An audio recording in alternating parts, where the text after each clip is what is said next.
रुद्रपुर के लिए बड़ी खबर। 786 करोड़ 73 लाख रुपए की मास्टर ड्रेनेज परियोजना पर मेयर विकास शर्मा ने बड़ा खुलासा किया। उन्होंने कहा कि शपथ लेने के सिर्फ 15 दिन बाद ही इस योजना पर काम शुरू किया गया। वार्डवार सर्वे, पार्षदों के सुझाव, विभागों के समन्वयन और मुख्यमंत्री स्तर तक लगातार पैरवी के बाद परियोजना को मंजूरी मिली। मेयर ने दावा किया कि नगर निगम ने पूरे प्रोजेक्ट में निर्णायक भूमिका निभाई और इसके दस्तावेज भी मौजूद हैं। अब सुनते हैं मेयर विकास शर्मा ने इस पूरे मामले पर क्या कहा। पिछले कुछ दिनों से रुद्रपुर में ड्रेनेज प्रोजेक्ट को लेकर कई प्रकार की भ्रांतियां फैलाई जा रही हैं। मैं जनता के समक्ष अपना पक्ष रखना चाहता हूं। आज मेरे साथ सिंचाई विभाग के अधिशासी अभियंता श्री BS डांगी जी हैं, सहायक अभियंता श्री विजय पाल जी है। देखिए, मैं 7 फरवरी 2025 को मैंने नगर निगम के एज ए मेयर मैंने शपथ ली थी और उसके बाद जो मेरी जानकारी में पहले से क्योंकि चल रहा था, लंबे समय से एक शहर की मांग थी ड्रेनेज प्लान की, तो मैंने सिंचाई विभाग के अधिकारियों से संपर्क किया कि हमारा ड्रेनेज प्लान कहाँ तक पहुँचा है। तो 22 फरवरी 2025 को नगर निगम में एक बैठक हमने आयोजित की है, जिसमें हमारे नगर आयुक्त तत्कालीन नरेश दुर्गापाल और हमारी सहायक नगर आयुक्त श्रीमती शिप्रा जोशी और हमारे जो यहाँ के अधिशासी अभियंता है डांगी जी आज भी मेरे साथ बैठे हैं और विजय पाल जी, ये सब लोग हम उपस्थित थे। और 22 फरवरी 2025 को हमारी पहली बैठक हुई नगर निगम के अंदर, जिसमें इन्होंने मुझे प्रेजेंटेशन दिया। उसके बाद मैंने अपनी तरफ से जब ये विषय रखा कि इसमें बहुत सारे ड्रेन्स अभी जो बनने हैं वो बने नहीं हैं और जुड़ने चाहिए, तो फिर 3 मार्च 2025 को और 4 मार्च 2025 को हम लोगों ने यहाँ विधिवत भ्रमण किया, वार्ड नंबर 1 को, वार्ड नंबर 16 को, जिसमें मैं स्वयं साथ रह के हमने सारा इनको ड्रेनेज के बारे में बताया कि जनपद की रोड यहाँ ड्रेनेज बनना चाहिए, जहाँ वनखंडी है वहाँ का ड्रेनेज बनना चाहिए, गंगापुर रोड का ड्रेनेज बनना चाहिए। उसके बाद 19 मार्च 2025 को पुनः हम नगर निगम में सारे पार्षदों के साथ हमने बैठक की थी, जिसमें बाकी पार्षदों से भी मैंने पूछा कि अगर आपका कोई ड्रेनेज छूटा है तो आप इसमें ऐड ऑन करा सकते हैं। उसके बाद फिर 2 दिन लगातार 21 मार्च और 22 मार्च को पार्षदों के साथ फिर सारी टीम घूमी, जिसमें VKS इंफ्राट्रैक और सिंचाई विभाग के सारे अधिकारी, नगर निगम के अधिकारी थे। तो ये जब सारा हमने घूमा तो मैं बताना चाहता हूँ कि उसके बाद जो पहला प्रोजेक्ट हमारा बना था उसमें 30 प्राथमिक नाले लिए गए थे, जिसमें से 23 नाले 21 किलोमीटर के थे और जिसमें 20 नए प्राथमिक नाले बनाने का निर्माण प्रस्तावित किया गया था। लेकिन जब हमने सर्वे किया, सर्वे करने के बाद जो मूलभूत सुविधाएं जो मैंने शहर में हमेशा, क्योंकि मेरा जन्म यहीं हुआ है और सबसे ज़्यादा डूबने वाला क्षेत्र फुलसुंगा है और क्योंकि वो मेरा गृह क्षेत्र भी है, मेरा उससे विशेष लगाव भी है,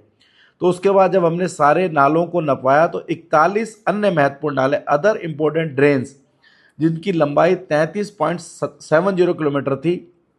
जिनको वार्ड वार द्वितीय नाले लगभग 67 किलोमीटर का हमने निर्माण प्रस्तावित किया। और उसके बाद जो ये प्रोजेक्ट है, ये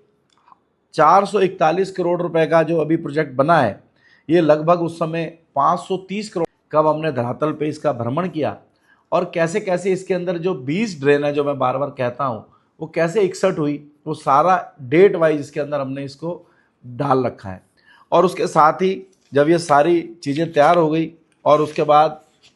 हमारे पास जब NOC, फाइनल NOC के लिए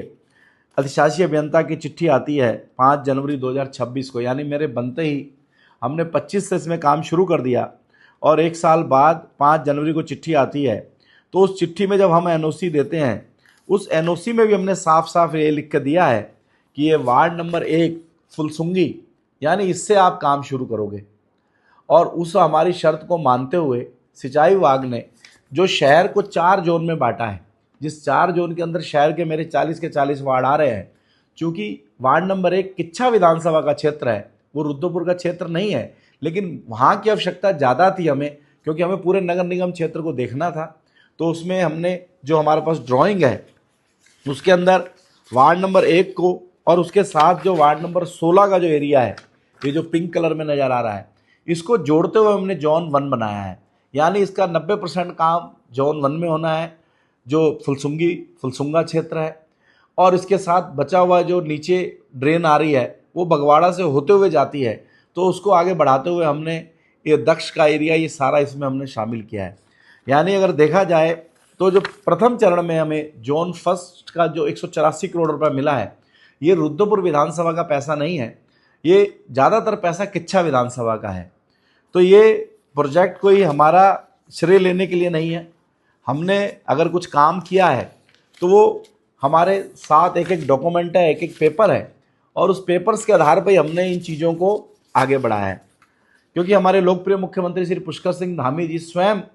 यहाँ आए थे जब यहाँ बाढ़ आई थी। तत्कालीन एसएसपी मंजुनाथ टीसी जी और हमने ट्रैक्टर से घूमकर लोगों के घरों तक गए थे,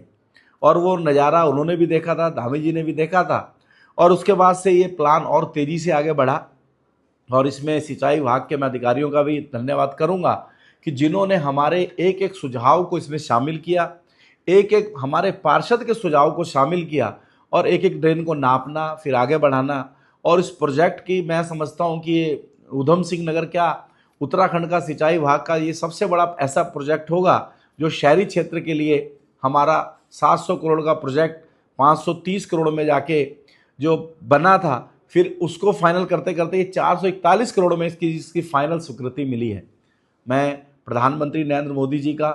लोकप्रिय मुख्यमंत्री श्री पुष्कर सिंह धामी जी का भी आभार व्यक्त करता हूँ, हमारे लोकप्रिय सांसद, हमारे लोकप्रिय विधायक जी का भी आभार व्यक्त करता हूँ कि इन सब के सहयोग से ये प्रोजेक्ट सफल हो पाया। लेकिन मैं कोई श्रेय लेने की राजनीति नहीं करता हूँ, मैं जनता के लिए काम करता हूँ, और मैं इसी शहर में पैदा हुआ हूँ। 26 साल से छात्र राजनीति से मैं यहाँ तक पहुँचा हूँ, तो एक एक गली, एक एक मोहल्ला मुझे याद है। तो जहाँ जहाँ समस्या थी, उन समस्याओं को आगे बढ़ाने का मैंने काम किया, और सिंचाई विभाग ने हमें सहयोग किया। और सबसे बड़ी मज़े की बात यह है कि लोग कहते हैं कि हमारा इसमें कोई योगदान नहीं है, तो मैं ये भी बताना चाहता हूँ कि इसमें 16 अप्रैल 2026 को हमारे जो कुमाऊं कमिश्नर हैं उनके सानिध्य में भी हमारी बैठक हुई। वहाँ पे भी हमारी कमिश्नर ने अपनी सारी बातों को रखा, और जो कमेटी मंडलायुक्त ने बनाई है उसमें भी हमारे नगर आयुक्त को एक सदस्य बनाया गया है, क्योंकि ये शहरी क्षेत्र का कार्यक्रम है, बिना नगर निगम के ये पूर्ण नहीं हो सकता था। और उसके बाद माननीय जिलाधिकारी महोदय ने भी एक कमेटी बनाई, उन्होंने भी नगर आयुक्त को इसमें शामिल रखा, क्योंकि बिना नगर निगम की सहमति से ये कोई भी प्रोजेक्ट आगे नहीं बढ़ सकता। कुछ साथी ये भी कह रहे थे कि हमारा क्षेत्र छोटा है और हमारे लिमिटेड काम करने का एरिया है, तो ये शायद उन लोगों की जानकारी नहीं है, उनको ज्ञान नहीं होगा, क्योंकि नगर निगम अपने आप में एक तीसरी सरकार है, और उत्तराखंड के अंदर लगभग 18 विभाग ऐसे हैं जिनका हम सीधा जिनके साथ कोऑर्डिनेशन के साथ हम काम करते हैं। इसलिए जैसे सरकार का जो कार्य है वो कार्य करने की क्षमता वो हमारे साथ है और हमारे पास है, लेकिन उस क्षमता का हम जनता के लिए उपयोग कर रहे हैं,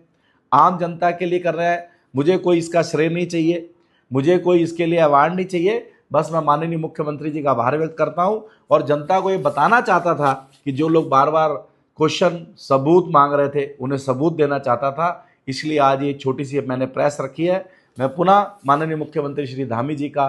देश के प्रधानमंत्री मोदी जी का आभार व्यक्त करता हूँ।